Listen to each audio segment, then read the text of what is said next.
সুপ্রিয় দর্শক, ছোট পর্দার দারুণ জনপ্রিয় মুখ মুশফিক আর ফারহান, যাকে অনেকে আরজে ফারহান নামেও চেনেন।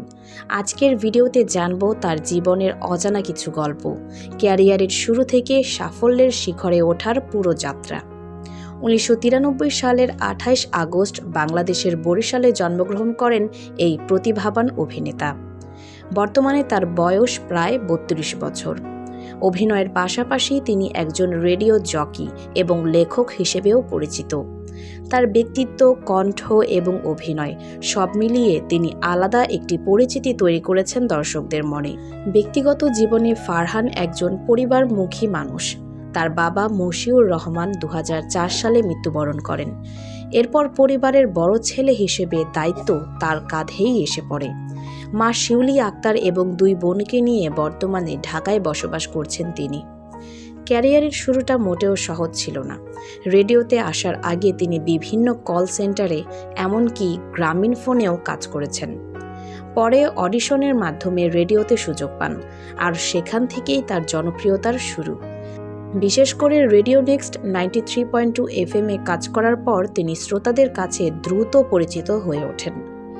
অভিনয় জগতে তার যাত্রা শুরু হয় পরিচালক মাবরুর রশিদ মান্না এর একটি নাটকের মাধ্যমে, যেখানে তিনি প্রথমে পার্শ্ব চরিত্রে অভিনয় করেন।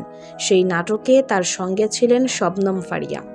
শুরুটা ছোট চরিত্র দিয়ে হলেও ধীরে ধীরে তিনি মূল চরিত্রে অভিনয় করে দর্শক মনে জায়গা করে নেন। তার অভিনীত জনপ্রিয় নাটকগুলোর মধ্যে রয়েছে ভুলো না আমায়, পারবো না ভুলতে তোকে, হৃদ মাঝারে, একজন মধ্যবিত্ত, মায়া নূর, মাস্তান, সেই তুমি, যেগুলো দর্শকদের কাছে বেশ সাড়া ফেলেছে। অভিনয়ের বাইরে তিনি একজন লেখকও। তার লেখা লিসেনার্স ডায়েরি বইটি ভক্তদের মাঝে বেশ জনপ্রিয়তা পেয়েছে। বর্তমানে সোশ্যাল মিডিয়াতেও তার বিশাল ফ্যান বেজ রয়েছে। ফেসবুক, ইনস্টাগ্রাম এবং টিকটক সব প্ল্যাটফর্মে লক্ষ লক্ষ অনুসারী তাকে প্রতিনিয়ত অনুসরণ করছে। তার নাটকগুলো ইউটিউবে আসতে কিছুটা সময় লাগলেও জনপ্রিয়তার দিক থেকে তিনি সবসময়ই এগিয়ে। পারিশ্রমিকের দিক থেকেও তিনি এখন শীর্ষ পর্যায়ে।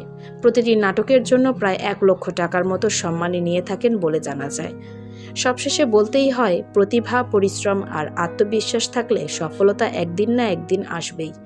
আর তার বাস্তব উদাহরণ মুশফিক আর ফারহান। আপনার কাছে তার অভিনয় কেমন লাগে কমেন্টে জানাতে ভুলবেন না।